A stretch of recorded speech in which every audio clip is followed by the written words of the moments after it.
Pledge allegiance. Of the United States of America, to the republic for which it stands, one nation, under God, indivisible, with liberty and justice for all.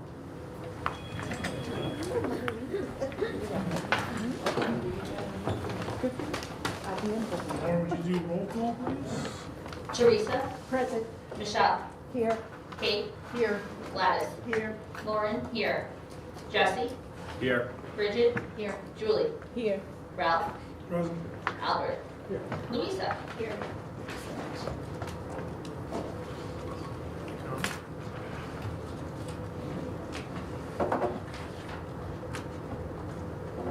Last meeting, I don't even get the mic to work. Mine works. Mine was this morning. Oh, Don't this- get confused. Ooh, poor chair. Nice. Okay. All right.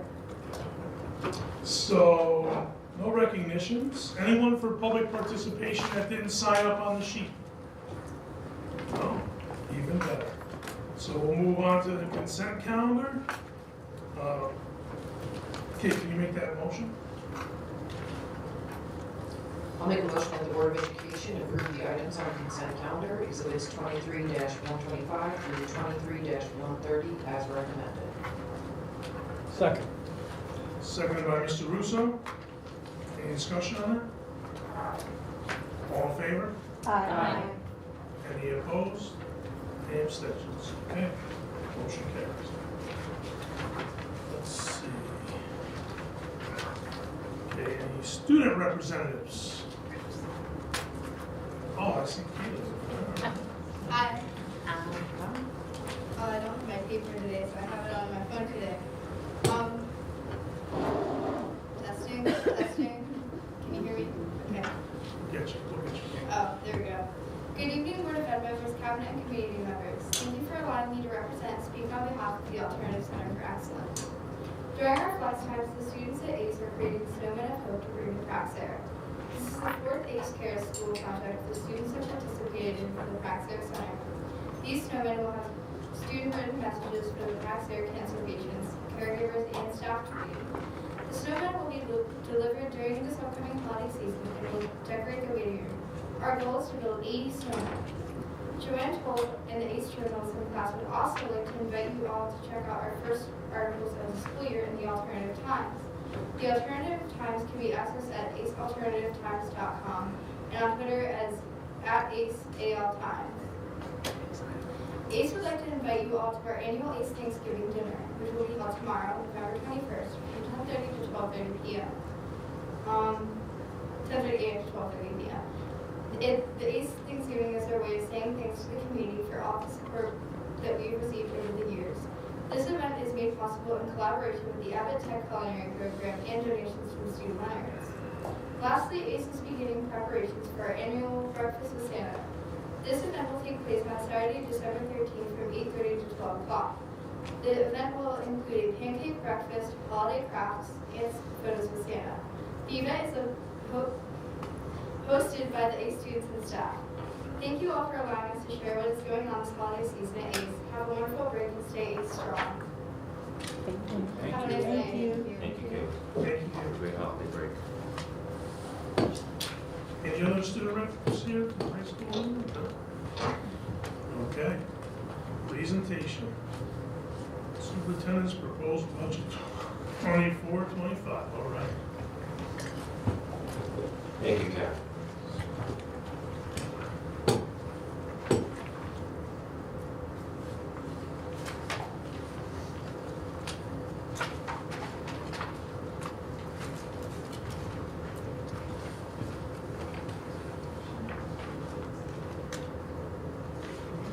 What's that?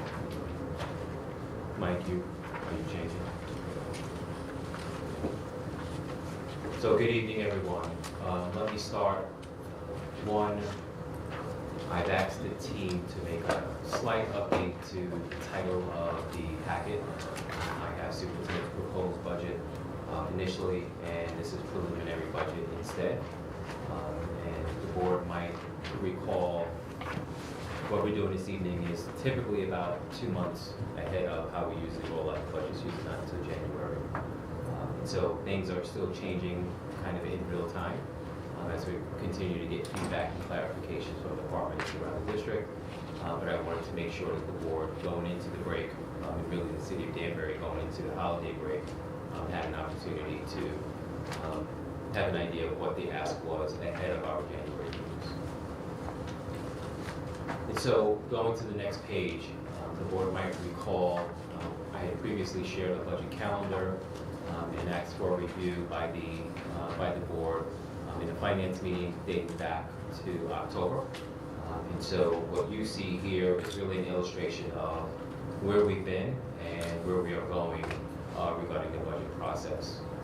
You will see in December there is significant activity from my office along with John, getting out in the community, whether that is with parents, with families, staff, meeting our teachers, our administrators, and we're still trying to line up dates with council and city leaders and new leadership regarding the ask as well ahead of January. So in lieu of board meetings, my office and the finance office will be very busy getting out in the community and one, making our community aware of the ask and how we got where we are, and so that everyone's positioned for our needs for the 24-25 school year.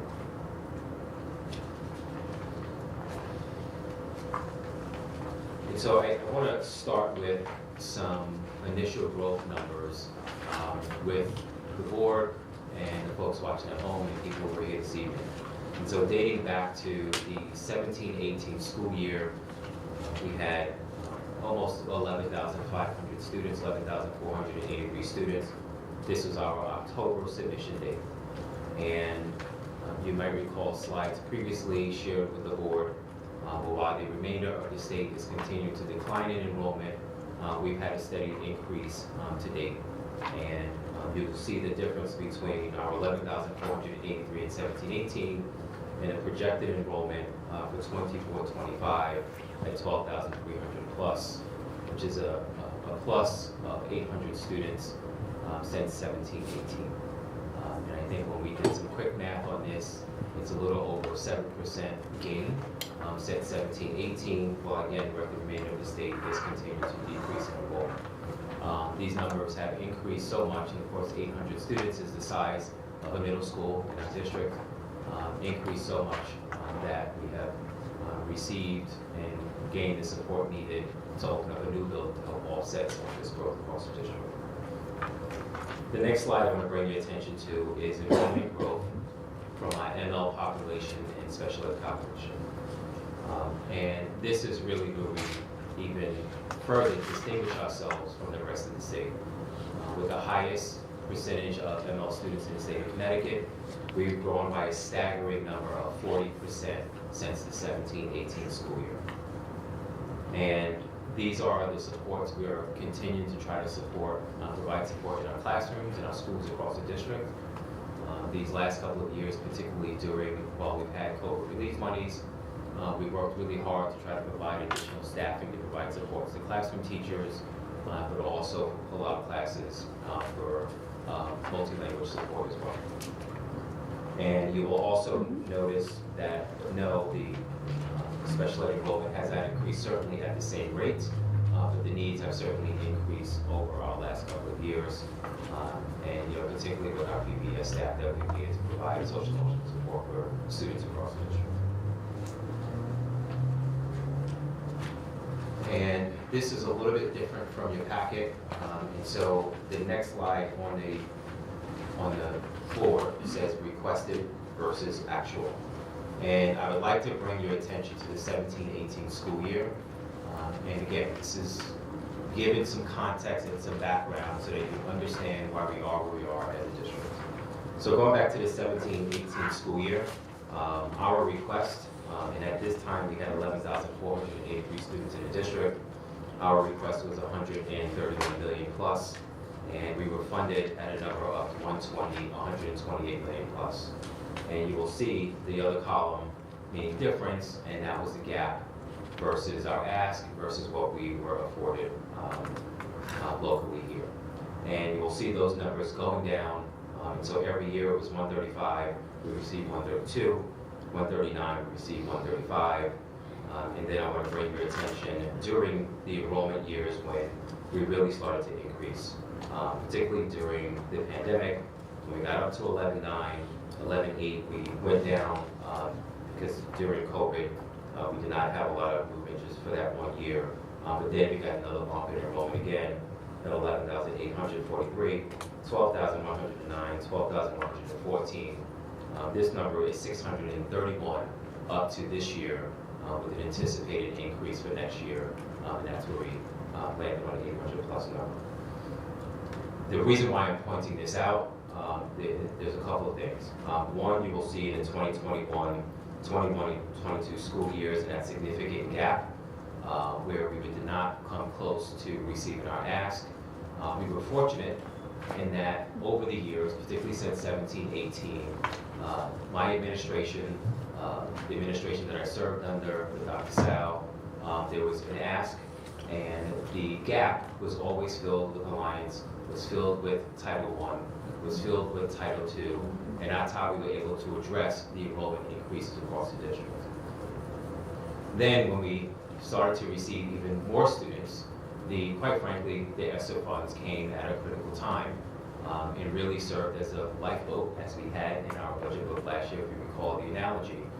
It came at a critical time to address the multi-language growth that we were experiencing in the district, address and provide the supports in our counseling department and PPS staff for social emotional growth, but really just address overall enrollment growth across the district, particularly at the 6-8 level and the 9-12 level. And so during the 21-22 school year, we were able to again address that gap that needed to be filled with ESSER funding.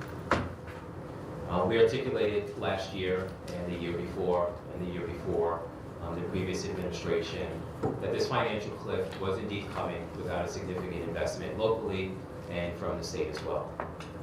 We've worked really hard, when I say we, meaning the cause, the Connecticut Alliance for Urban Superintendents, pushing and advocating for acceleration of funding from Alliance that did not get accelerated at the speed or rate that we were hoping for.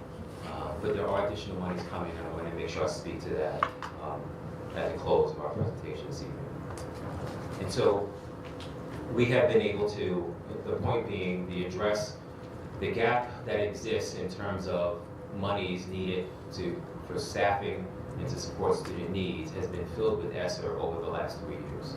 And that gap, where you see 4 million, 10 million, 12 million, 11 million, ESSER 3, ESSER 2, and the initial COVID relief monies fill those gaps. Those monies at the end of this year, June 30th, 2024, will be ending. And so what this slide does is really articulates what I just mentioned. Right? And so again, you will see the columns,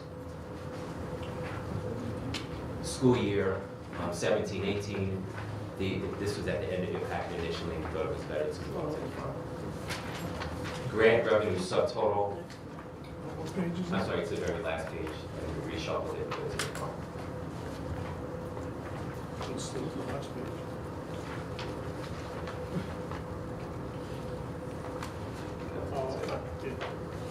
And so you'll see the columns, a school year, grant revenue subtotal, the city amounts, and a total district budget. And when I say total district budget, we are referring to all of the collective grants that are used to help support and provide funding for our staff across the district. So that includes Alliance, that includes Title I, II, and III, and during these certain years, it also included ESSER. And you will see we enjoyed the additional monies for a couple of years at 187 million, 192 million, 205 million, 218 million, 224 million, and you'll see these last 3 years, those monies beginning to decline because that is reflective of our ESSER monies that are declining. And as you'll also see articulated in the graph, it is the ESSER monies that are helping to fill the gap.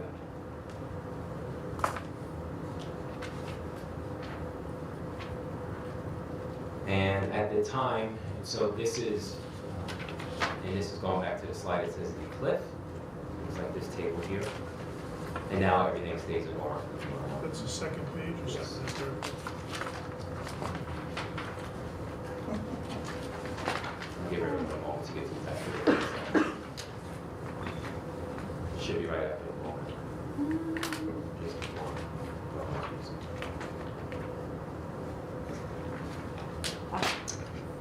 There you go. And so on this slide in our budget book from last year, it was really important for us as we were in the middle of an ask for the 23-24 school year. And at the same time, using revenue from our ESSER 2 and ESSER 3 grants, we thought it was also important to articulate and find a way to articulate for the community what our reality projections and what those projections look like for the next couple of years. This is where we are now. So looking at the 23-24 school year, we are in the last year of our ESSER 3 grant, and that is represented at the top of 11.4 million. And I will just stay in this column. ESSER 2 has since expired. CARES Act expired in 21-22. You'll see Alliance 21.9. They did come in at 22 million this year. Title I at 3.8, IDEA 2.8, other grants totaling 34 million, and the 150 million funding need that we had asked for to get to 223.9 million for the 23-24 school year. That's where we are now. For next year, and at this time last year around January, we put in our budget book. These were our projections at that time. And so I want to bring your attention to the column 24-25, where it says city funding 169. So in January of 2023, we anticipated the 150 million moving to a city need of 169. And let me just articulate it in this way. And the board might recall the 150 million, we were saying that 4 million we could prepay. And so we saw 154 million be in the budget, but we were asking for 150 because we felt like we were in position to prepay things for the next school year. So hold that for a second. The 154 million with no additional staff was coming very close to, and you will see in subsequent slides, 154 million with no additional staff and just turning over contracts for the next year would turn into $163 million. And then with John as part of the projections, the salaries from ESSER 3 would help to lead up to a ballpark of 169. So again, these were ballpark numbers as of January 2023, around this time last year. Again, these were forward-thinking projections at that time. And now I'd like to bring attention to the next slide. This slide titled Ongoing Budget Drivers and Mandates. So first I'd like to start with IT upgrades and supports. During the pandemic, every district across the state of Connecticut was afforded a grant and grants, multiple grants actually, to make sure that number one, districts had the capacity to provide one-to-one support to every student during the pandemic. So we were able to leverage those grants to purchase Chromebooks. We were able to leverage those grants to get devices to make sure our kids and our families were able to get access at home. And we were also able to leverage those grants to help build up our infrastructure, our IT infrastructure. Those grants have expired. Our needs, however, have remained. And it's almost like legislation without having legislation. I think we've had discussions in this room. Okay, well, Kevin, maybe our 5-year-olds and 6-year-olds and even 7-year-olds, maybe they don't need to bring devices home one-to-one. We have since made that adjustment. But 9-12 certainly we are a one-to-one district. 6-8 we are a one-to-one district. 4-5 we are pretty much a one-to-one district. In K-3 we're asking our staff to share computers, sort of a laptop cart similar to what we have over here.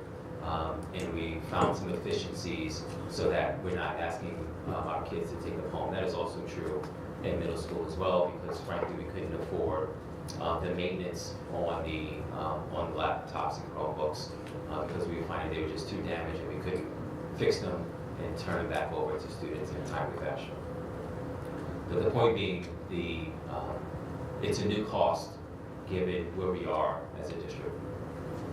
The 25 credits to graduate, and although I'm assuming sometime soon this is something we will not continue to mention, but it was not very long ago that we just moved from 21 credits to graduate to 25. That comes at a cost. It's 4 additional credits for our students to graduate, which requires more staff at our 9-12 level. And that has certainly been added on in addition to enrollment growth at the high school. And so we further exacerbated the issue with enrollment plus additional credits leading to graduation. The SEL supports and staff needed. Should I switch this one up? Cool.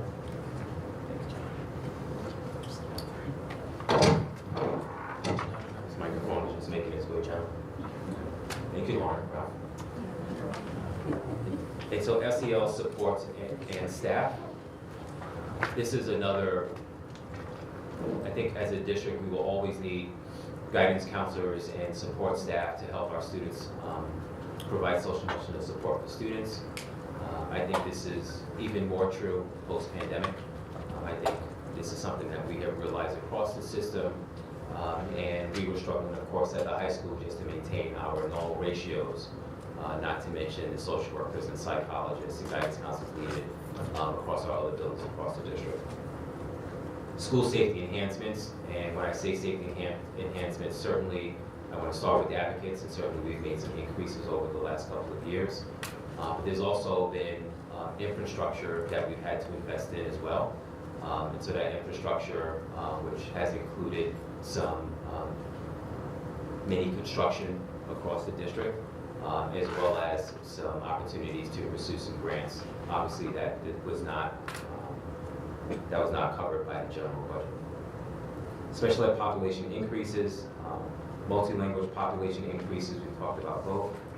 The new ARC program, and certainly our initial investment in that big investment, we will not need the same type of investment again, but it will require ongoing maintenance as we have to replace periodicals over the years, and we want to, of course, continue to invest in professional development. That will not necessarily mean professional development for the company, but it's an internal PD that's going to continue to be needed for our staff. And then, of course, our biggest driver, which I don't know when this will stop, and that will be the ongoing enrollment growth that I think this wonderful community will continue to experience. And John is going to bring you through the next 3 slides, which are our budget drivers for the 24-25 school year. Thank you, Kevin. So, you know, every budget really has every year has its own story, or own message, and there really are 2 messages this year, as you've heard. The decline in the COVID grant money, that's the big story, and also the continued growth, enrollment growth, especially the overcrowding at Danbury High School. And we thought the best way to demonstrate that would be to strip those other things away just for a minute and show you the basic budget, the operating budget. You've heard us call that keep the lights on budget kind of thing. I like to describe it as the current year's programs and services next year without perhaps these extra things. So what you see there up on the chart in the first column, what we did was we locked in, so to speak, the budget that was adopted here by us in February and amended in July when we realized the savings weren't going to be there like we thought they were. So you can see that there's $150 million. That's what the City Council approved. Now, the only thing that's different about that first column from what you're used to seeing is the bottom three numbers. And that's what we did when we realized the 4.7 million wasn't going to materialize. We did three things. Some of the staff positions, we moved to the Alliance grant, 919,000, because by then we knew it was going to be more than it had been the year before. The second thing we did was we actually cut some of the budgets themselves. We call them cut utilities. We cut some of the supply program budgets that the principals had, the program leaders had. That's the middle number. That was 764,000. And the third thing we did was we asked the city to release some reserves for $3,044,000. Those three things, that's the 4.7. If you looked at the book from last year, that's the number you would have seen. So it's locked in on this chart here. The middle column is what we expect to spend this year. Now, in the financial reports, you've heard each month, the message is we're on target, we're doing what we plan to do. The staff, we have the staff and programs and services. So you can see there that what we expect to spend is pretty much, it's right on target with the budget, except we don't have those three things going on, particularly the city money. So you can see that we expect to spend this year $153 million, if nothing else changes. Now, the point here is in the slide, in the column on the far right, if we take that $153 million spending plan, and what will that cost next year? We know what many of our salary settlements are from collective bargaining. We have a good recommendation on our health and dental insurance from our consultant. We know what that should come in at. We know what the bus contract is. We have a good idea on the inflation and the cost of supplies. So this year's program of 153 is estimated to cost 163 next year. Now that seems like a big well, it is a big increase, $10 million, but on a percentage basis, it's 6.3%. So that's what our operating budget is expected to go up by next year, 6.3%. So we wanted to show that first, and then I'll show you in a second what we think has to be added in, what's changing for next year. And just a couple things to note here. The way the budget was put together a year ago, so to make the point and to demonstrate what's going on next year, it's projected the same way. So for example, for many years here, the salaries for our tutors have been shown in the line purchase professional services. There's about $4.5 million in there for tutors, like there has been for many years. So when you just look at salaries, you need to add that in both years, this year and next year. And the other thing we did differently last year was to keep track of the changes. Remember, we asked for a large number of new positions, more than 30 new positions, primarily for enrollment growth, but also because we were losing ESSER 2 at the time, and most of those positions were in the high school, in the classrooms. We isolated those requests for new positions on that line that says enrollment impact. That's what mostly that was. So to demonstrate the 6.3% increase, I kept that in the same line going forward into next year. So it's on each of those lines, it's apples and apples. It's what we're doing this year, what we think it will cost next year. So next slide, Mike. So that's the ESSER 3, the COVID relief grants. You can see what we expect to spend this year, $10.5 million, that's the cliff.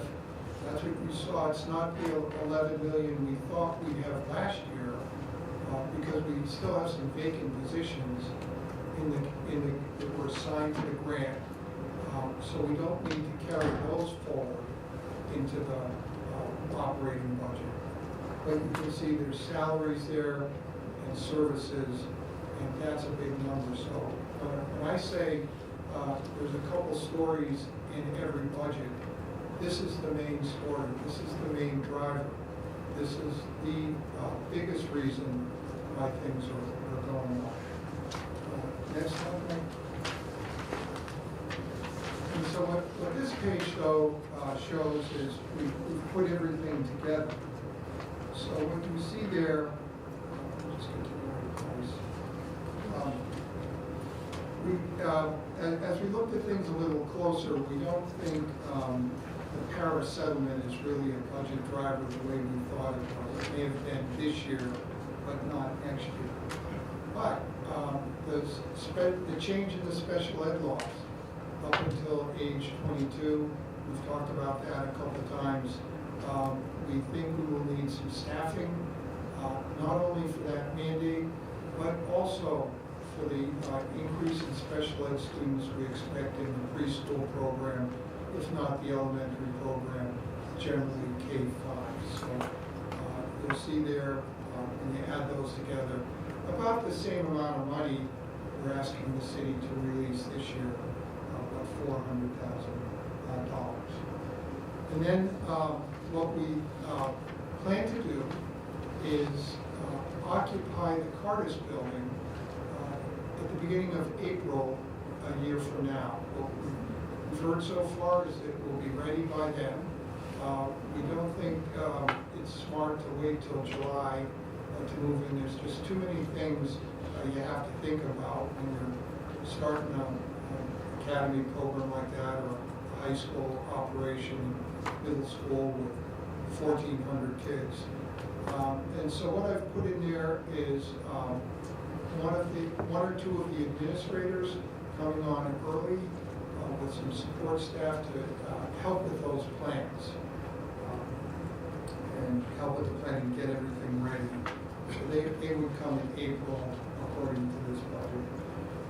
The benefits that they would need it as well. And also the cost to operate the physical plant, the electricity, the air conditioning, all of that, taking care of it. We think it will start to, we think about $400,000 will be the cost. That's our first estimate.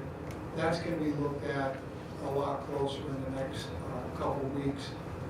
It's kind of hard to tell, as many of you were on the tour a couple of weeks ago. That's just a shell of the building, or was when we were there. The heating system wasn't there, or any of that. So that's a number we're going to have to look at closer as we move along. And then some supplies as well, just to get things going. There's an appropriation for that.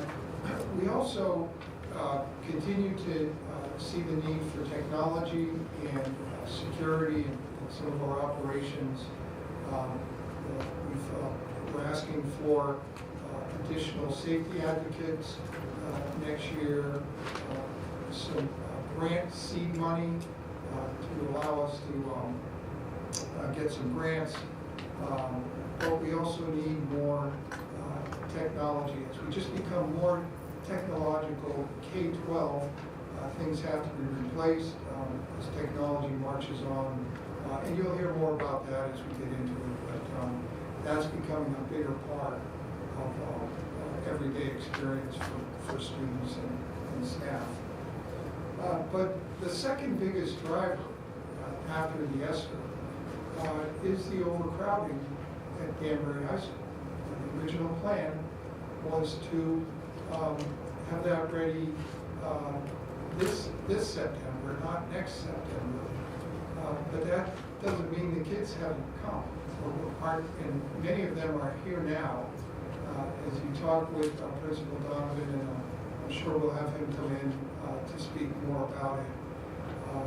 He needs things like student desks and chairs. We need more materials for the kids. He will tell you that if you add simply the number of juniors, sophomores, freshmen, and eighth graders today, which would be our high school next year, that's 3,900 kids. So we need things for that. We need more staff to teach those kids. We also need more buses to bring those kids to school every day. Now, eventually, those buses will help with the Cardis and Academy move, but we need things now, and we'll have more information exactly what that is. But you can see there's salaries, benefits, the services number, that is for more school buses to go up there. Some supplies as well that I mentioned, although he will be the first to tell you many of the textbooks and notebooks and things like that are now digital. There is a cost to that, and also for some of the more traditional consumables.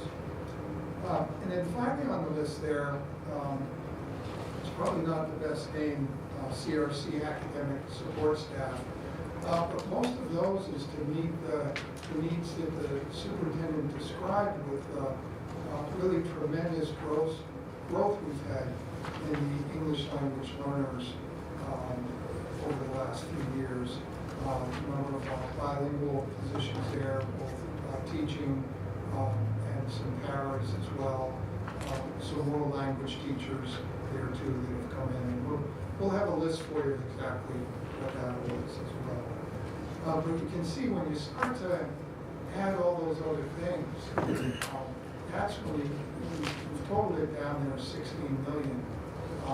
That begins to add up, and that's why I wanted to show the operating budget this year, next year. I want to isolate that and show you so you can see that really what's impacting our increase are these new items.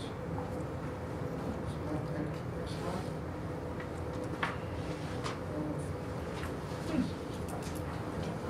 You want to talk about that? Or want me to? I have this. So before I summarize John's slides, this will be the last slide of the presentation. I just want to make the board aware the packet that you have, it's one of 3 budget driver slides that John presented this evening.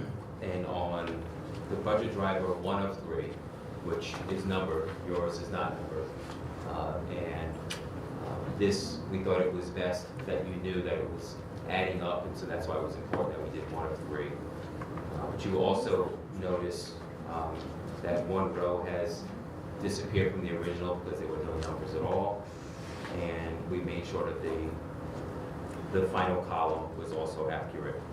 I just want to bring your attention to page 2. Page 2, after looking at our most recent payroll, we noticed that in our ESSER payroll, it was not at 8,500,000. It was closer to 7,900,000. And so, Mike, can you go back to page 2 or 3? You have the slide. It's not titled 2 or 3, but you have the slide. It's the one on declining COVID relief monies.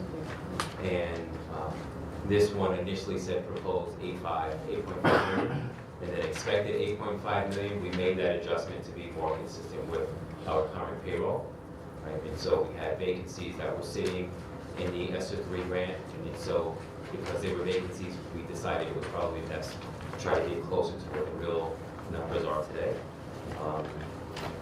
But those same salaries tomorrow would be at 8.2.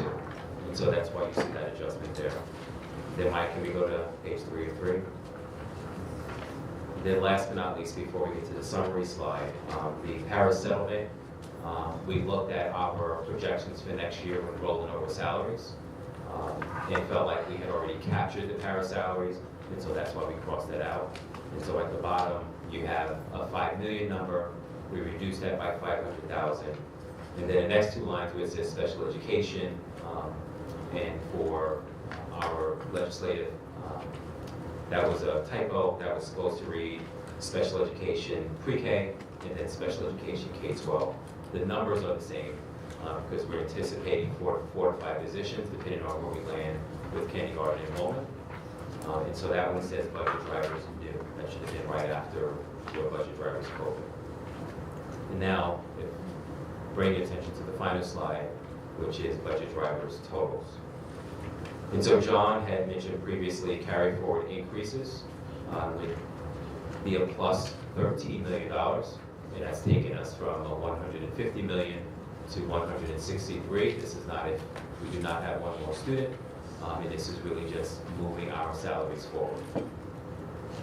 The ESSER absorption, which is a similar strategy when the budget was adopted last year, all the salaries that were in ESSER 2. As part of the enrollment growth, we are asking for the same this year to make sure our schools, district-wide, we are continue to be supported. And so absorption, meaning these are the new staff during the last couple of years during COVID, that is 10.2 billion. And then the new items in the budget addresses enrollment growth. So you saw two different asks, one specifically from the high school, and then the other one for CRC, and it's the support staff across the district. So that brings us to 178.733, which is down from the initial number that you saw at 179. So an increase of 28,000,007 and a 19.2% increase. And so, again, I'm sure there's going to be a lot of questions. I'm happy to discuss. I just want to also add before we finish, and I know John had mentioned, we had initially anticipated that the new site, the new school for the high school would be open in 24-25. It is now opening in 25-26. And so, yes, as a community, we had a bond effort to open up a new school. What we did not have is a plan to educate all of the kids that are coming in, right? And so, yes, we have a bond to open up a new building, but everything is converging at the same time, right? And I think we've been talking about this for some time now. Number one, expiring relief monies, so we are here. Enrollment growth that we have not had to address with local monies and state monies because we've used the relief monies to pay for it. That's our reality. But the new reality, and one we have not addressed also, is how are we paying for the enrollment growth for a new building, so that's 25-26, but also address the growth that we have now. And so that's that last piece, the third slide of 3, where we're talking about also the enrollment growth.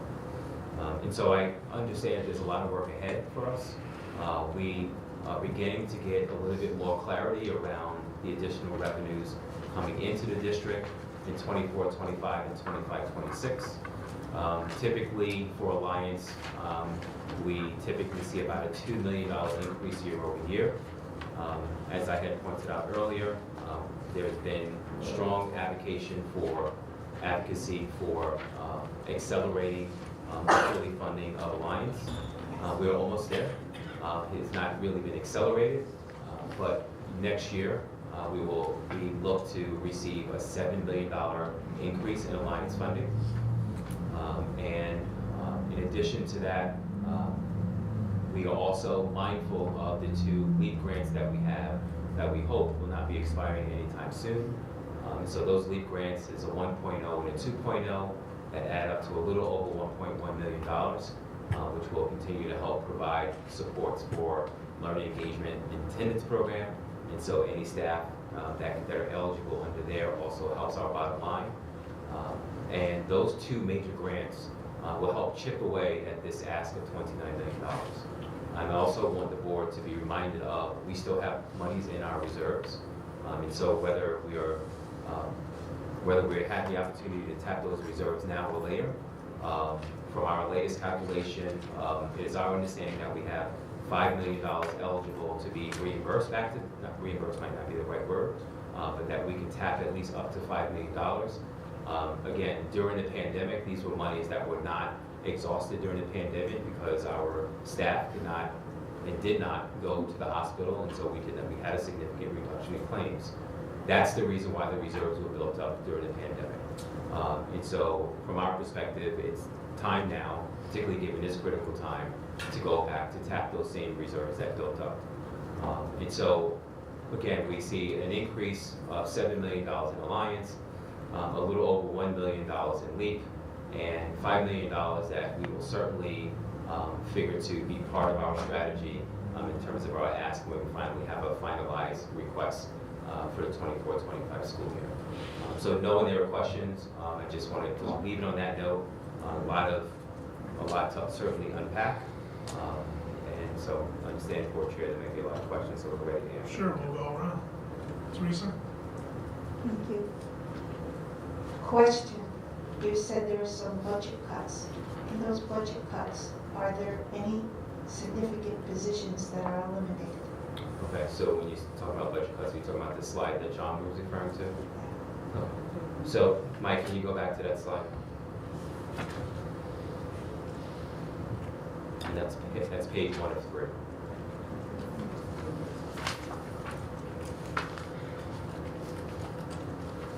All right, so John, can you review that again and talk about the budget cuts? So when we came in front of you in July, the $919,000 of staff costs, we moved those positions into the Alliance grant. And that's where they remain, that's where they will be next year as well. So there are no budget cuts next year for staff. But the $700,000 you see up there, it was, I believe, 60 or 70,000 were utilities, and the others were a 30% reduction in the per pupil discretionary amounts, with the exception of the high school and I think adult education. For supplies. Supplies, right?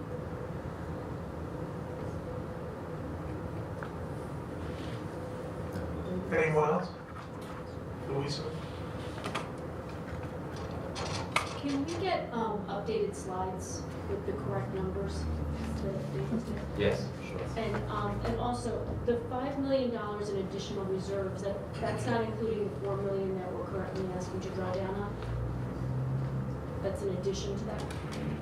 No, the clarification that we received is there is $5 million without touching anything else. There's at least $5 million available for us, right? $3 million now we're asking for it, so there's an additional $2 million after that. Okay. So Okay, however you that's look okay. at it, it's $5 million total. Okay, that's what I mean. Whenever Thank we you. receive it. Got it. Okay, thank you. Trying to be optimistic. Al? Question on DHS overflow.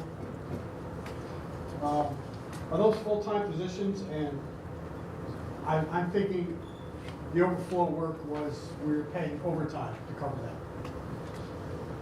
So I think it's just a terminology. Overflow meaning addressing the enrollment growth at Danbury High School.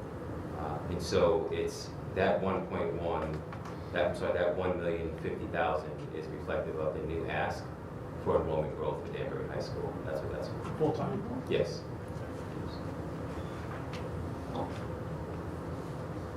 Okay. I'll get back to you, Teresa. I just want to clarify something about the grant. So that's a grant that we're currently getting in the district, is that right? And are you saying that we're going to see additional monies coming from that grant potentially? So a couple of years ago, we received our first iteration of LEAP. There was a second one, and that started this year. And so when we initially put together the budget book last year, we had one, was not sure if this was going to be a sustainable grant. It appears to be a focus for the governor and the Commissioner of Education. And given now that there's a 1.0 and 2.0 version, we are optimistically thinking we can now start to count on these monies for the foreseeable future. So that's the only reason why I mentioned it. Because I think for the foreseeable future, I think we're okay to start counting on positions to address these strategies. But there's a lot of staff that's eligible to address these strategies. And I think we can count on putting those critical positions in those grants right now. Okay, thank you. And then may I ask one more follow-up, please? Are there any positions covered in the new positions that are being added, the new expenditures being added, that are going to be rolled up to the, going to the second high school campus? In other words, are we starting to strategize about how staff will? Yes. So, and I don't remember the exact number of staff, but there are considerable efficiencies to be found when the new school, the physical new school opens.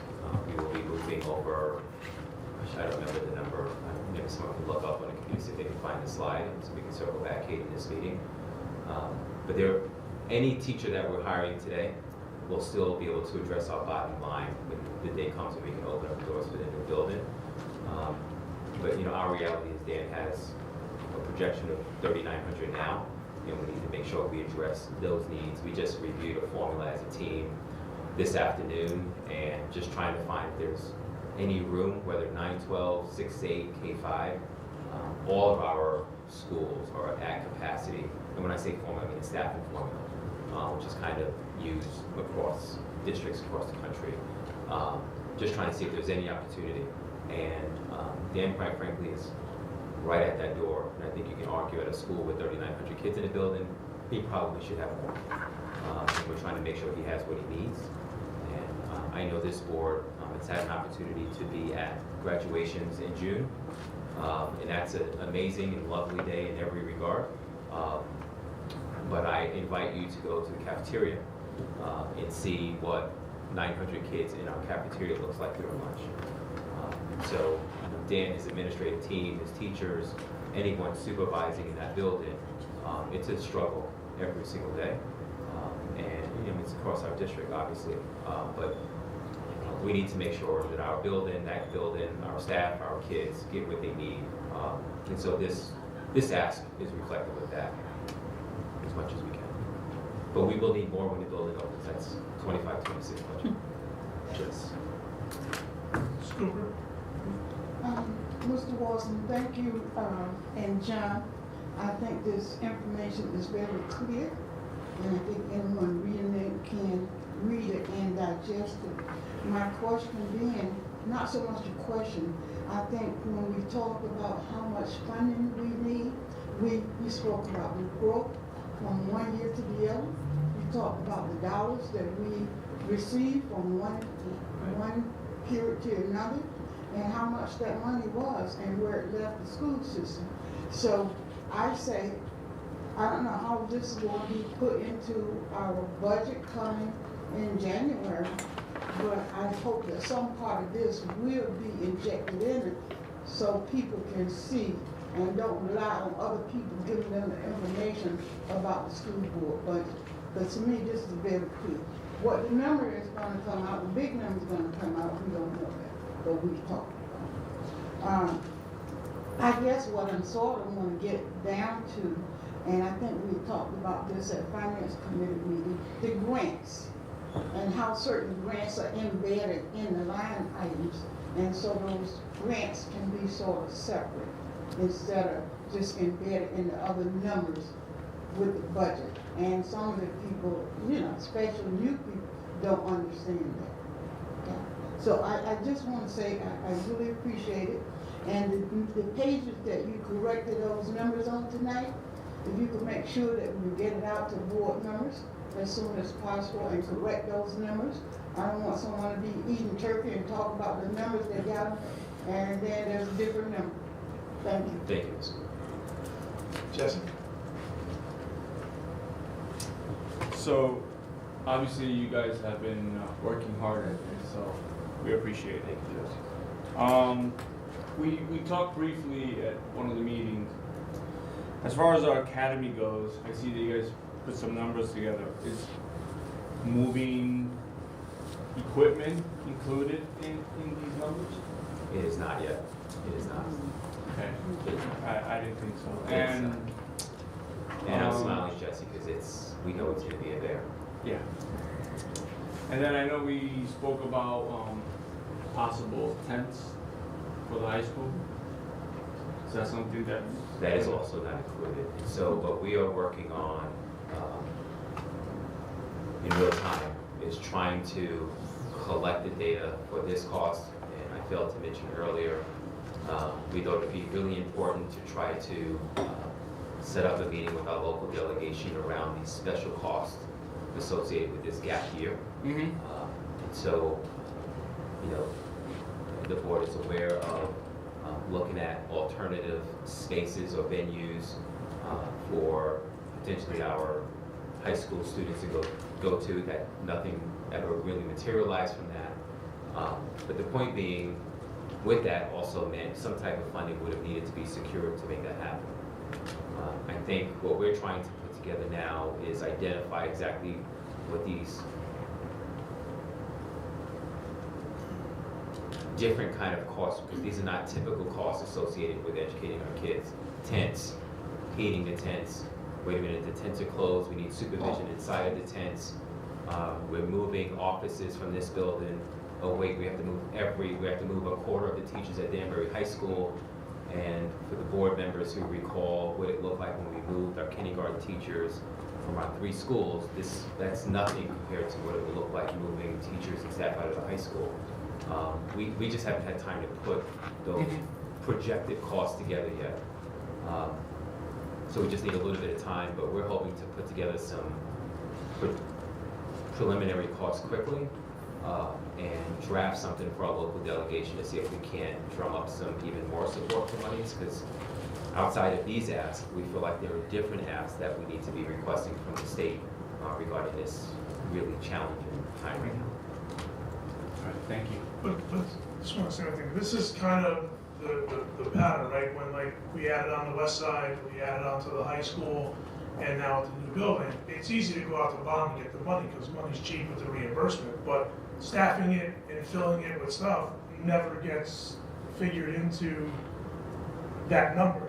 It's the building, $50 million. Oh, great, but you got to staff it. You got to fill it with use equipment. I mean, that's what really hurts us in the long run. Because like I said, go out to bond and get reimbursed. It's easy, it's cheap money to get it. But it's all the other stuff. And this feels like the pattern of you know. I've been around for a little while, not as long as Ms. Cooper, obviously, but you know, it's from 2013 with West Side, and then the new addition to the high school, and now this. It's like the same. I don't know. I have 11 days left, and who knows if we're going to learn from our mistakes. But it's the same thing that goes on and on every year, whether it's 2013 or 2023. So I mean, the task at hand is a big one for you.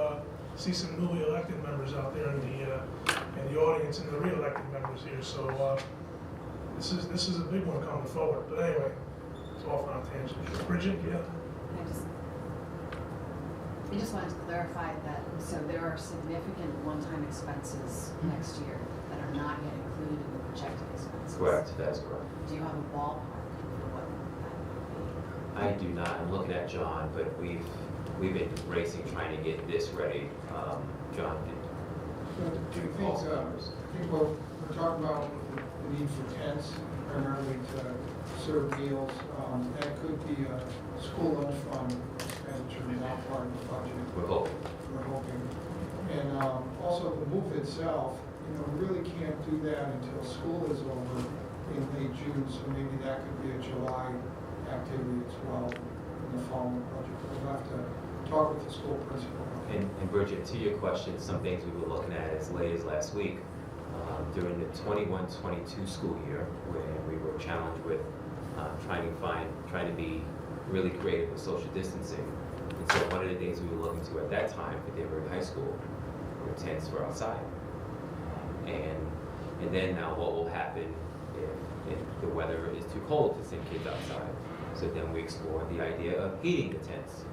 And so this cost, which we had included in our grant at that time, was $300,000 for, I think that was 2 years.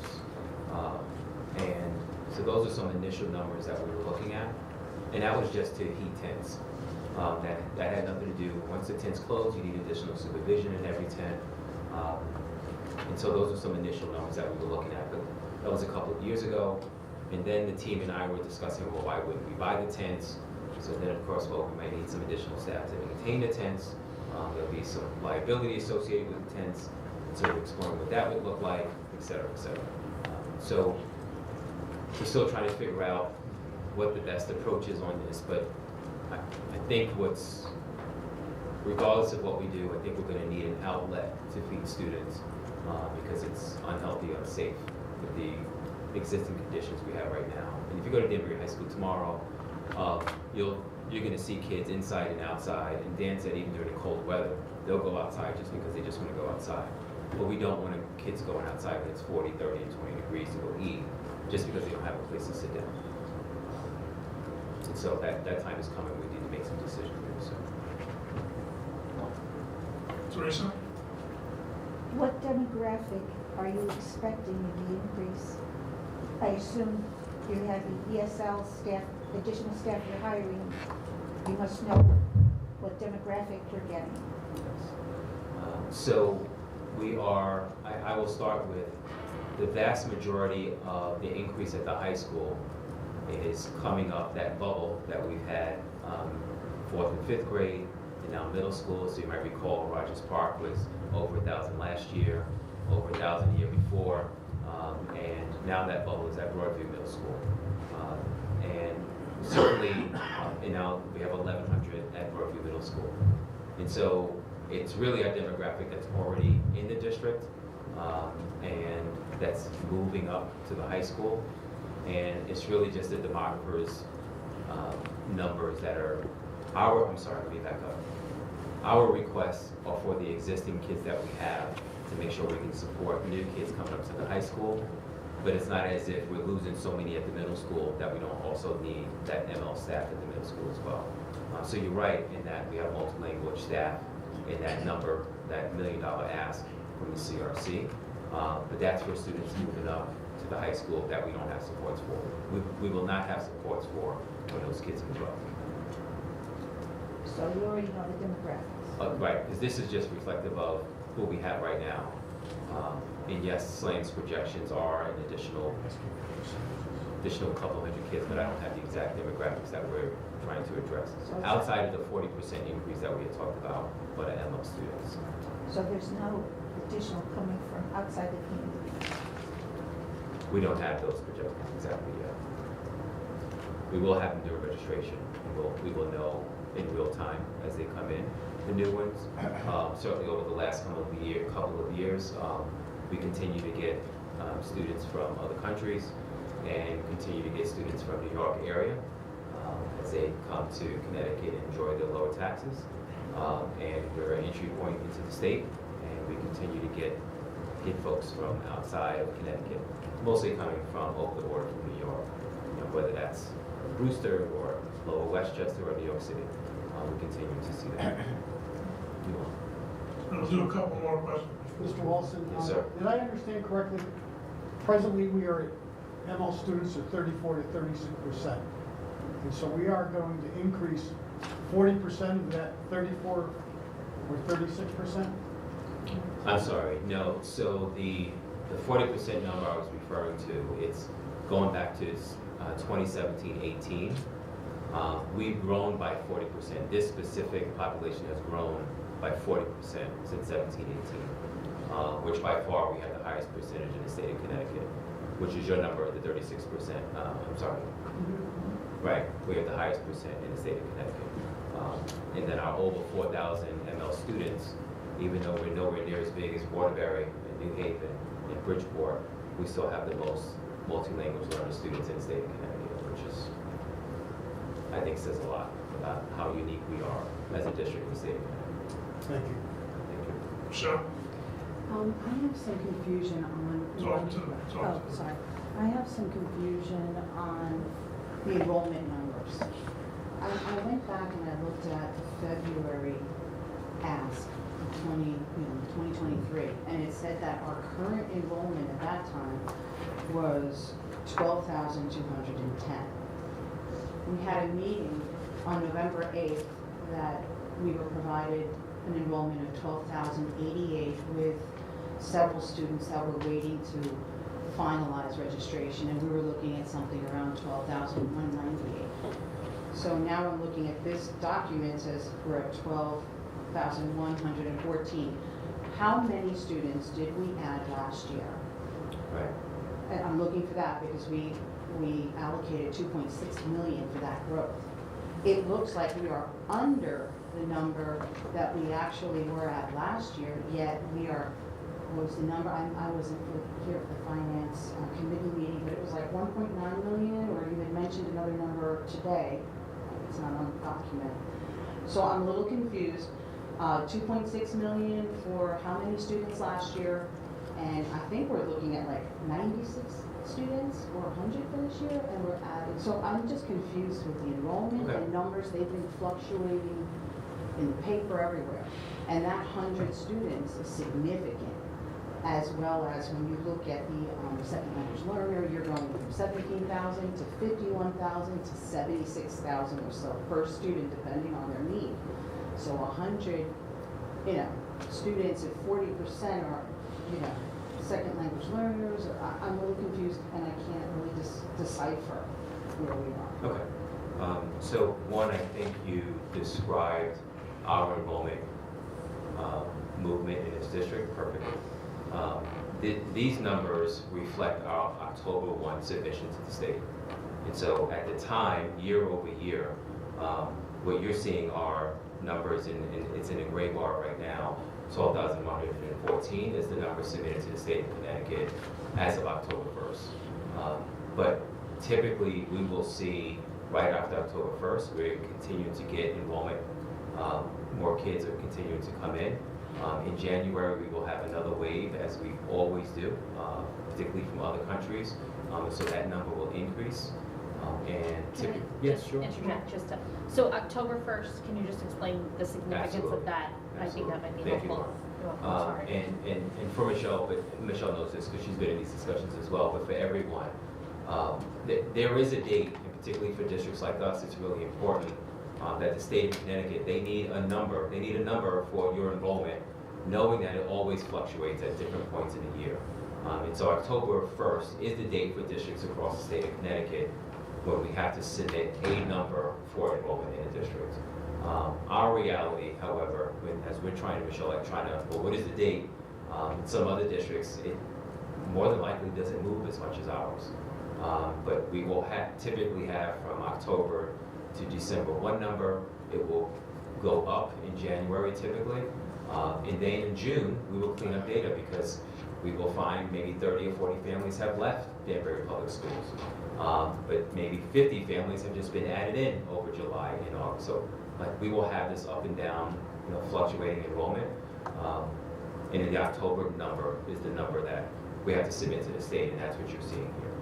So I was looking into that because we had an ad hoc meeting where we were told that 1,000 students had entered the school system last year, and 460 were after that October 1st date.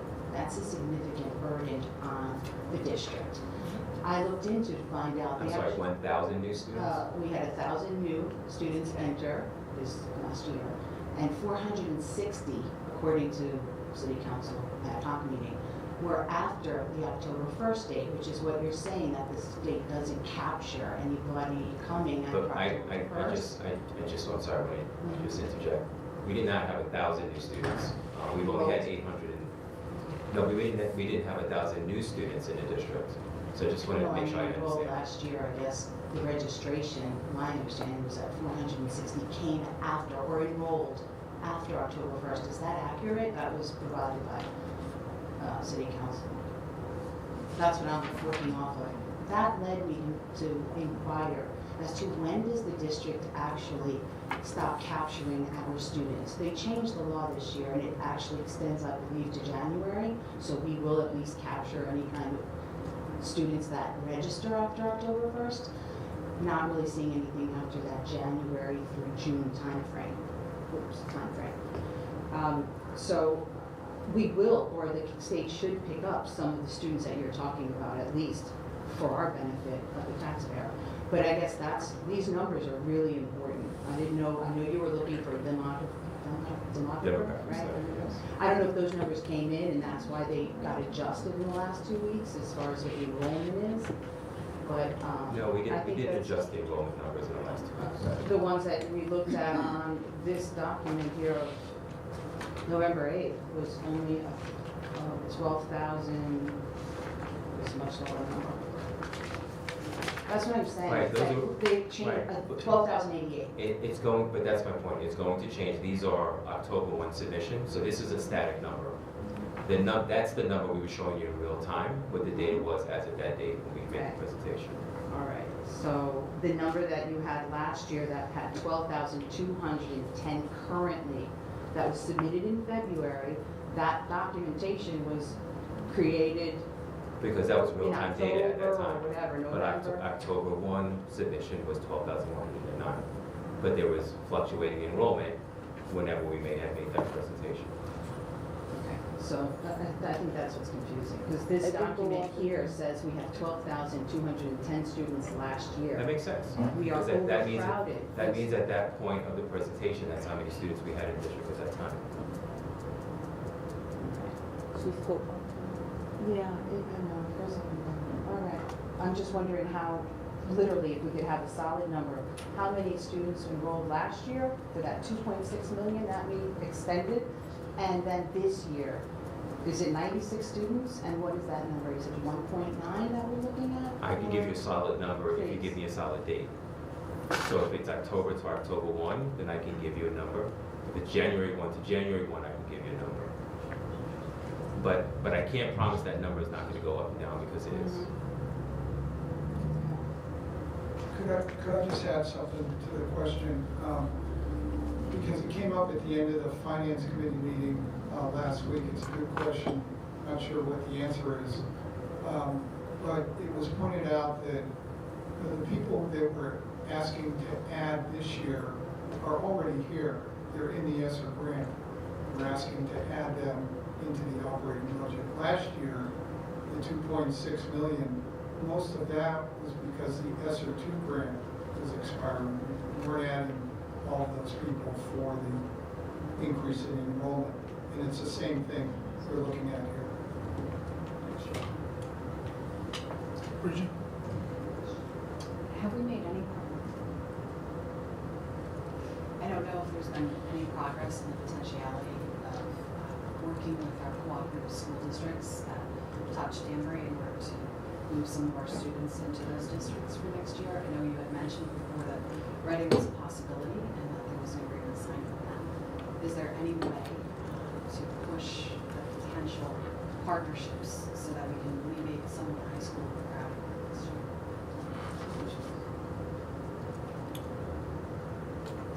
Yes, yes. And so the partnership with Reading was about the open choice.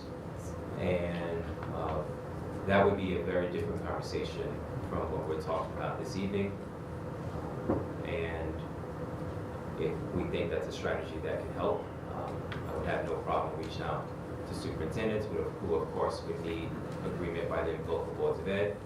And of course, that would come at a number and a cost. It's certainly something that we can explore.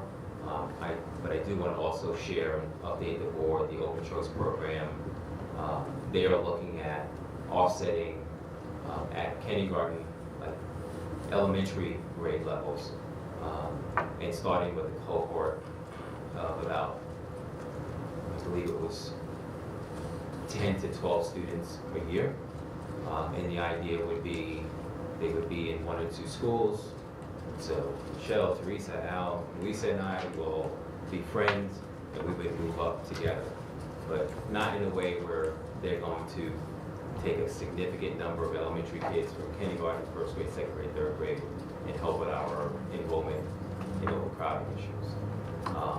From their perspective, it's more about diversity and incorporating students from Danbury to help with that initiative, but really a small cohort at a time. One question. Do we have any other unreflected costs that we haven't discussed? Anything on the horizon that might impact the budget process? I think the biggest additional drivers are the costs associated with the move that we're still trying to finalize and make some projections on, which would be one-time cost to the budget. We don't anticipate anything major outside of that. We have gotten feedback from all the departments and feel good about where we've landed. Okay, I'll do one more question. I'd like to move on to the action items. Go ahead, Michelle. I just have a question. Do these numbers, the budget reflect the 3 million, I think it was, in tech and one-to-one computers that we were looking to possibly put in the capital improvement budget? Because normally we would do that in the operating budget. So I know you had mentioned one-to-one and how we are, realizing it, and then we obviously revised it for the low grades. But if you could speak to that as to that original proposal, if that's kind of moved forward in capital improvement. Right, so it's, I'll unpack that a little bit. Mike, if you can speak to the capital improvement. So the slide on ongoing budget drivers and mandates, can you go to that slide? This one.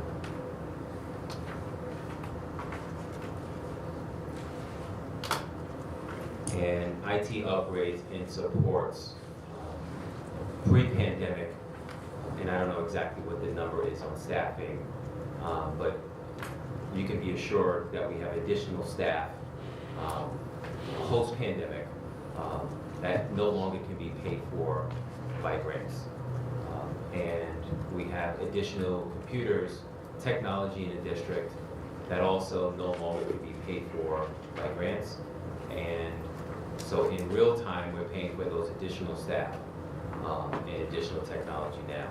However, there is, and I think Michelle, this is what you're referring to as part of the capital improvement work, that will be different from our maintenance annual budget. Mike, can you speak to the difference? Sure. So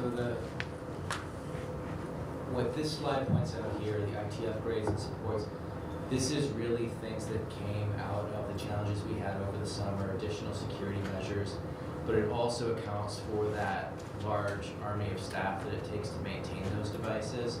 So this really isn't devices. A lot of those devices were put into capital. So that's our hope for sustaining those devices moving forward. But maintaining over 13,000 devices for staff, for students, everything from your projectors to your smart boards to your whiteboards, that's in maintaining just all the software that goes into them, making sure that training is available for future. That's a lot of what this bullet is referring to there. So currently those devices are in the capital budget. Is that a common practice that other districts are utilizing? I hadn't heard that prior to being put under capital improvement. And John can speak more too about standard practice. My understanding is yes, it's rather common. Yeah, and, just because something's in a capital budget doesn't mean it necessarily has to last for 30 years. It could be of a shorter estimated useful life as well. So it is a place some cities and towns go to for their technology. Thank you. Mr. Chair, we're going to discuss this whole thing related to capital budget and on the motion, either accepted or rejected. Yeah, so I'd ask if, Louisa, you mind reading that first action item?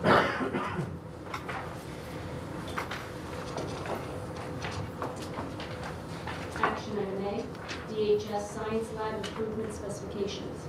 Motion, the Board of Education authorizes the chairperson of the Board of Education and the superintendent of schools to approve the final plans, specifications, and cost estimate for Phase 1 of the Danbury High School Science Lab Improvements Project and sign the SCG-042 forms for submission to the State of Connecticut Office of School Construction Grants and review for approval. Motion made by Louisa, seconded by Bridget. Dare I ask, any discussion? No? All those in favor? Oh, sorry. It's really silly, but there's a slight typo in that action item there. It should say lab instead of lab. Okay, let's make that note. Thank you, Kate. Those in favor? Aye. Any opposed? Any abstentions? Okay, motion passes. Now, how about you read the next one then? Action item B. October 2023 financial report, motion. And I make the motion that the Board of Education accept the October financial report in accordance with Exhibit 23-133. Great.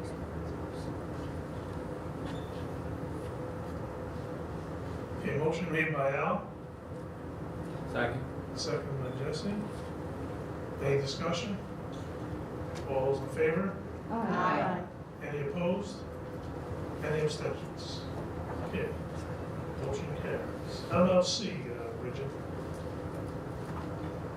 2024 capital budget.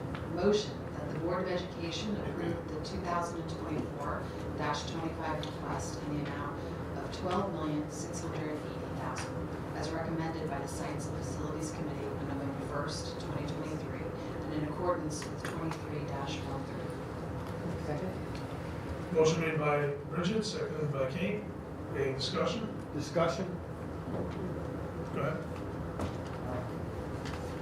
I don't entirely agree with the capital budget number. It is my opinion that, especially student Chromebooks, that's a reoccurring expense that we have to refresh these, and that 1.2 million should be in our operating budget, along with tablets and devices for advocates and our Raptor share.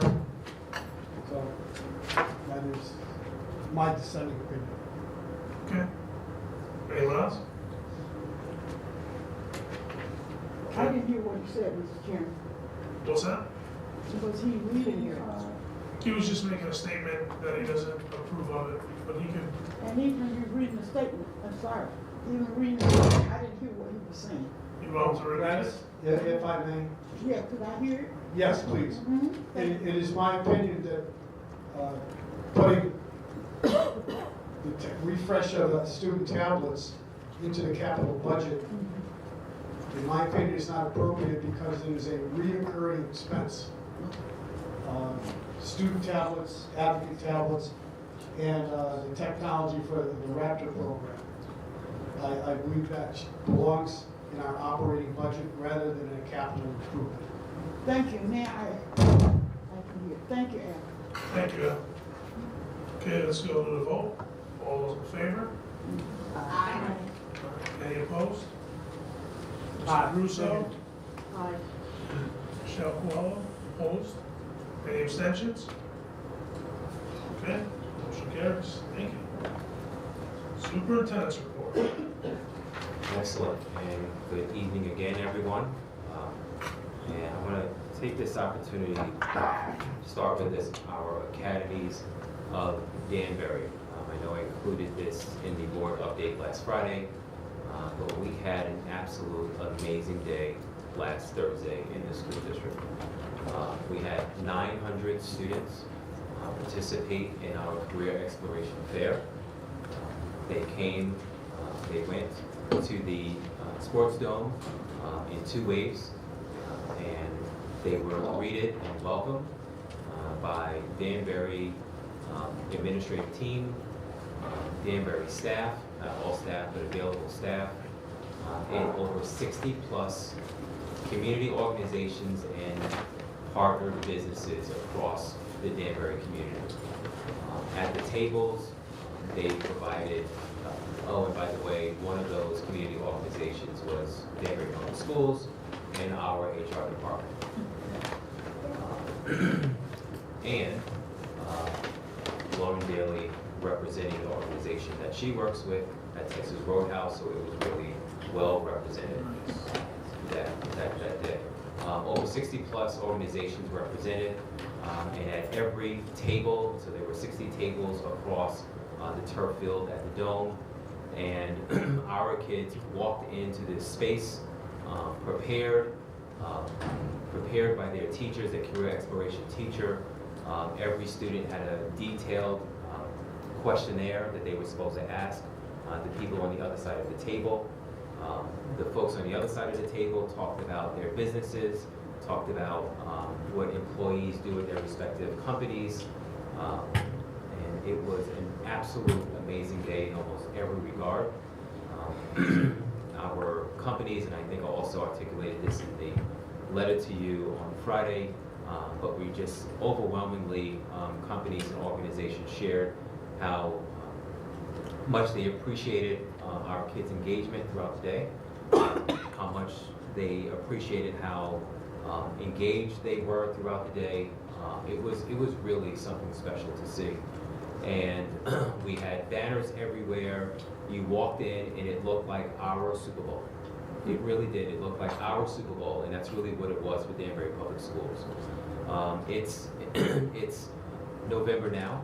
Our students will now, the expectation was they took notes from all their interviews, everything that they learned from their respective organizations, and then go back to their career exploration class and report out in their respective classes.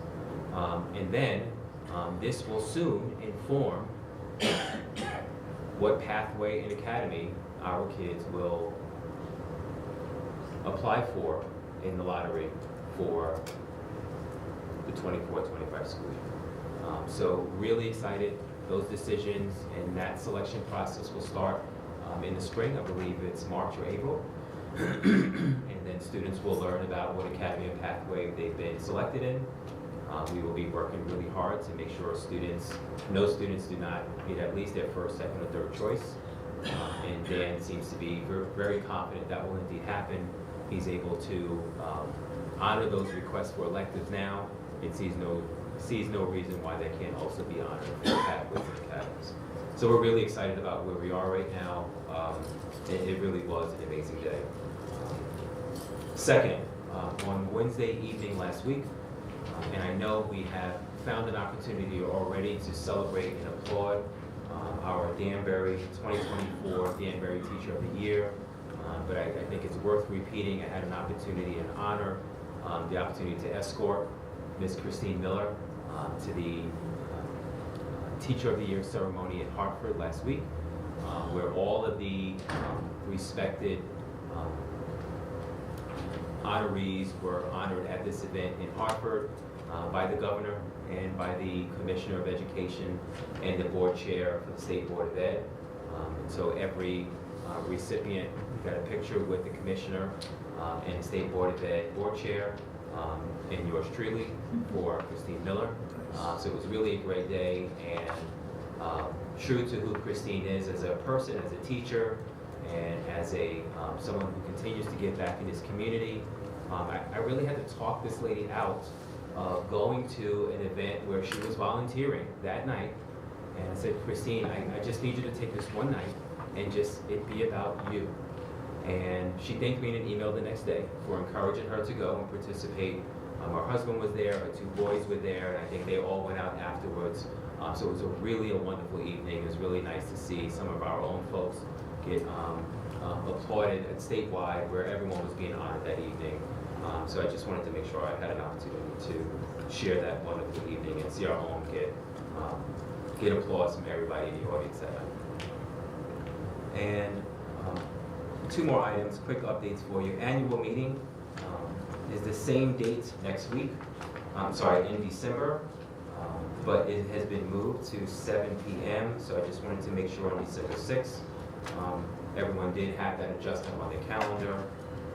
And then last but not least, I'd like to take this opportunity to thank a number of board members where this will be their last official meeting. We will be taking action for the 22-23 school year.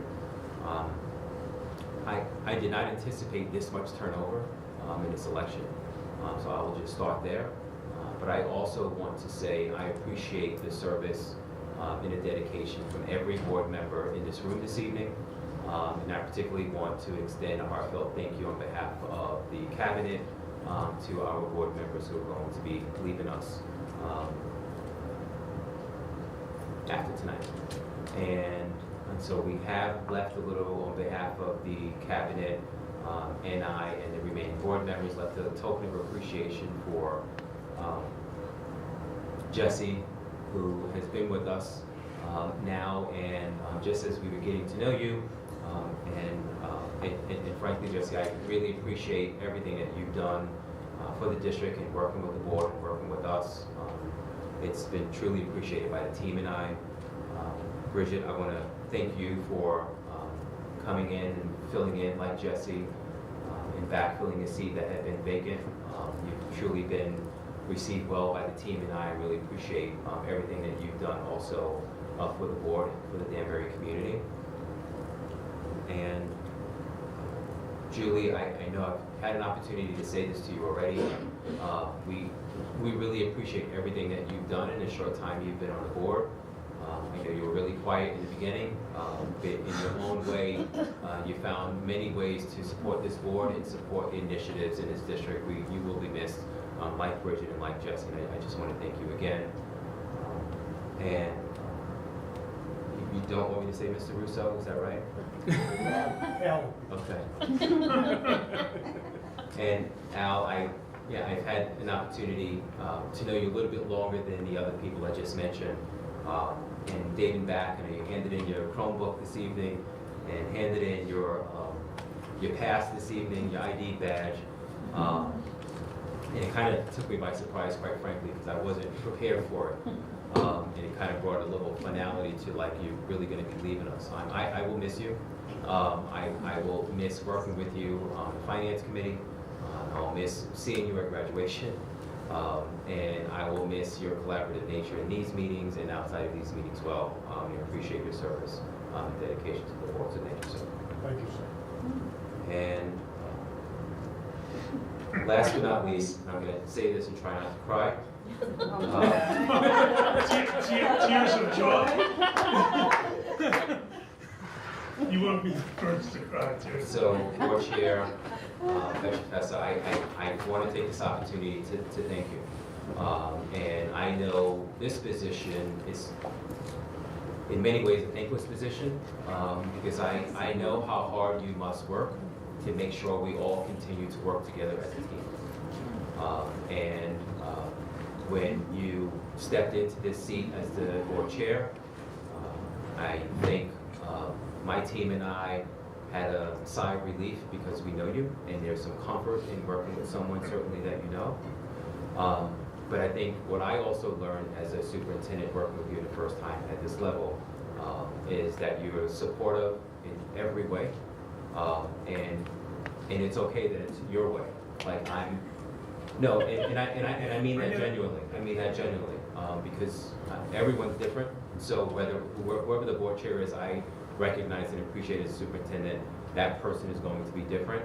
But it didn't take long to also realize that ultimately you care about this district, you care about the teachers and staff who support kids, you care about our kids, you care about our families, and as much as you give us a hard time, I know you also care about us. And so I appreciate you. The board appreciates everything that you've done, but as your superintendent, I want you to know I also appreciate everything you've done for me in my office. So thank you. And that concludes the superintendent update.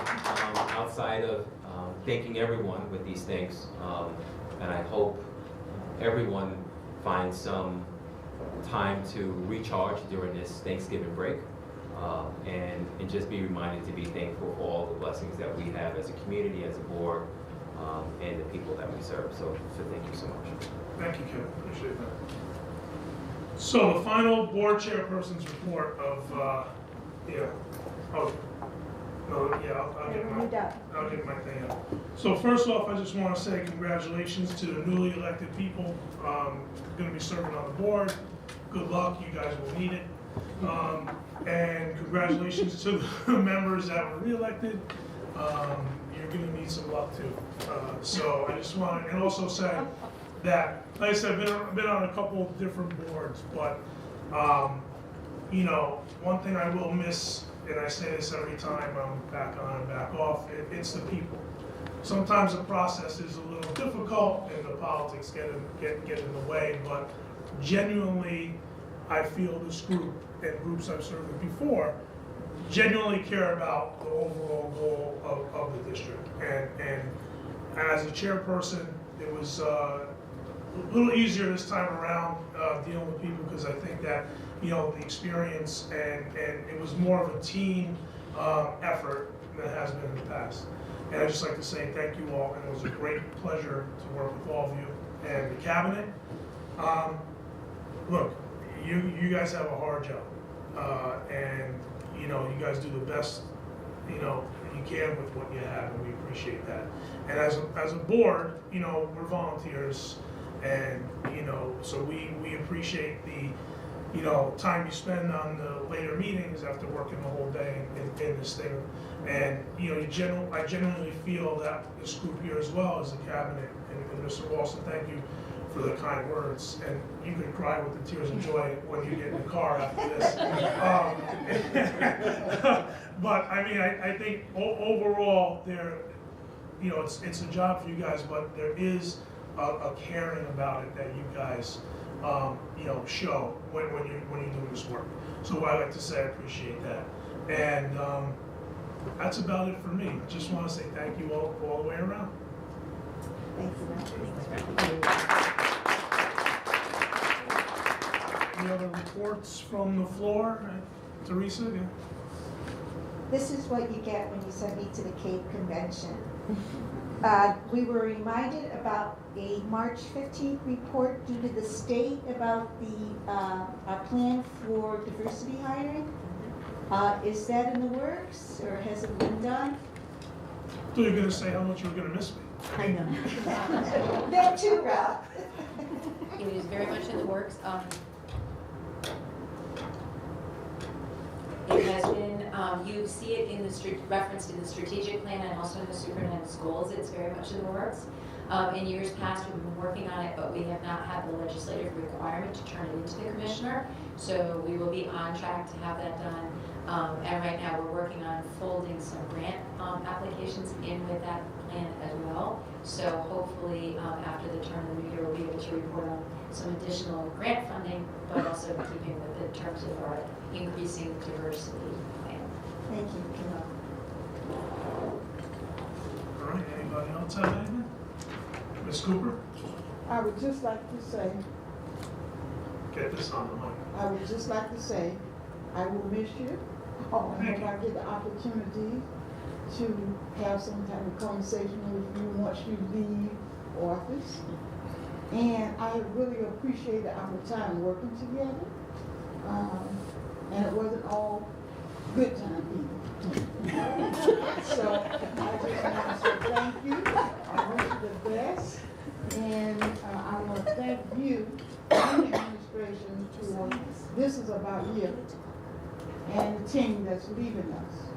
I want to say thank you for the reception that you guys try to sneak under me and put together, and I really appreciate that. But lastly, I want to say, because you're leaving, and to me it's very important, and especially our young people, that somehow we could draft up a letter and you sign it, thanking all our student reps that come here week after week, and well, once a month to our meeting, and then do their reports, and then they go back home.